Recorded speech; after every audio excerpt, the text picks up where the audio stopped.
This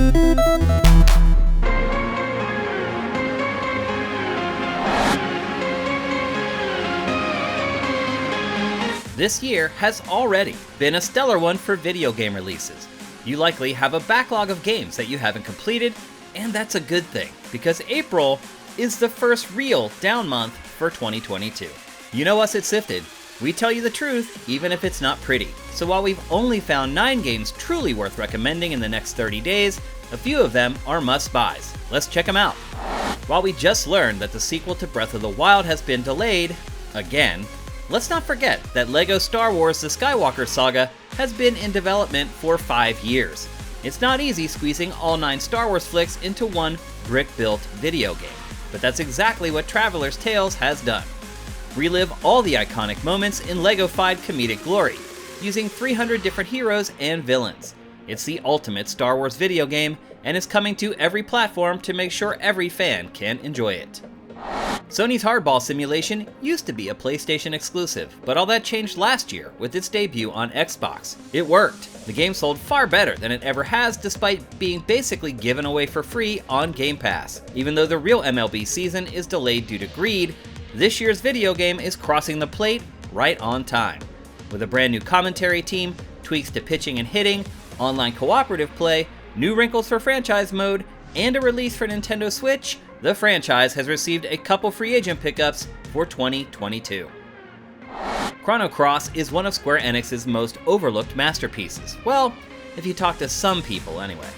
Back when I worked at GameSpot when it was released in 2000, it was given a perfect 10 by one of our reviewers, and it's been a controversial score ever since. At the very least, it's a solid turn-based JRPG that has received much less praise than its predecessor, Chrono Trigger. It's been remade for HD as Chrono Cross, the Radical Dreamers edition, well, kind of. The character models have been rebuilt and the backgrounds are spruced up, but it still has that lo-fi PlayStation 1 appeal. If you spent any time in the arcades back in the day, then you've likely spent a ton of time with Sega's quarter-munching light gun franchise, The House of the Dead. It's bordered on a so bad it's good aesthetic from the start, and we're hoping this revamped take on the very first game doesn't lose that campy charm. It's a Switch exclusive for now, which makes sense because it has motion controllers by default, but rumblings of other platforms have already surfaced. Unsurprisingly, the visuals have received a major upgrade, which makes the gore a little more convincing. And there's even cooperative play to get friends and family involved in the zombie blasting. We were moderate fans of Back 4 Blood when it launched back in October. While the game didn't sell especially well, its appearance on Game Pass on launch day has been a huge boon to its future.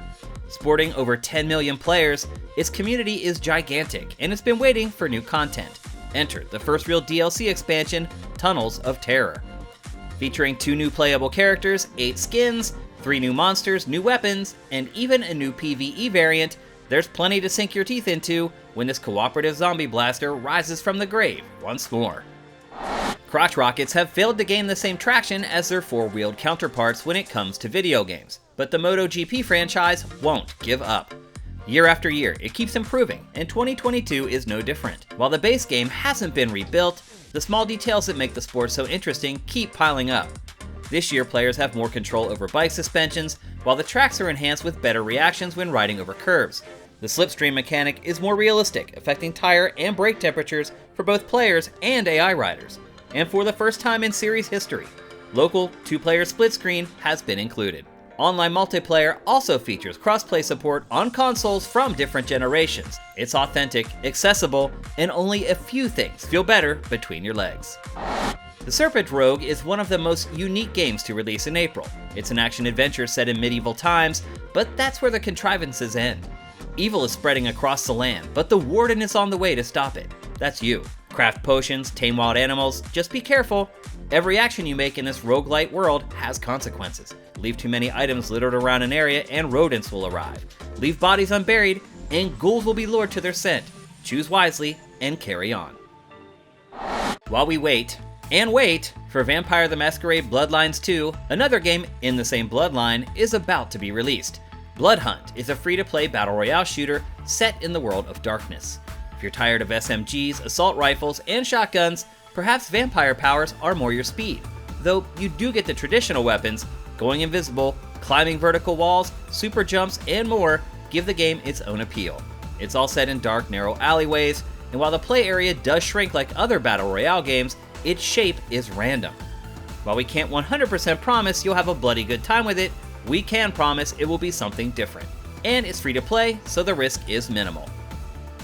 It's hard to believe it's been 16 years since Wii Sports took over the pop culture discussion that transcended otaku and flooded into nursing homes and local news broadcasts across the globe. It was a certified sensation with its motion-controlled renditions of tennis, bowling, and more. Nintendo is hoping we're willing to party like it's 2006 with Nintendo Switch Sports. This collection of sports, including soccer, volleyball, badminton, bowling, tennis, and sword fighting, relies on the Switch Joy-Con motion controls, which are vast improvements over the old Wii Remote. If you buy the physical version, it comes with the Ring Fit Adventure leg strap to use for the soccer game. Best of all, while it includes local multiplayer support to relive those early aughts magic, you can also head online and bowl against 15 other players, play 4-on-4 soccer, or just climb the 12 levels of rankings. While it's not exactly pushing the envelope, it's a lot easier than dusting off that old Wii and trying to get it to work with your new TV. New sports will also be added to the package eventually, with golf launching as a free update this fall. Thanks for checking out our rundown of the games to keep an eye on in April 2022. If you like our content, please consider pledging to our Patreon at patreon.com/SIFTD. We'll see you in May.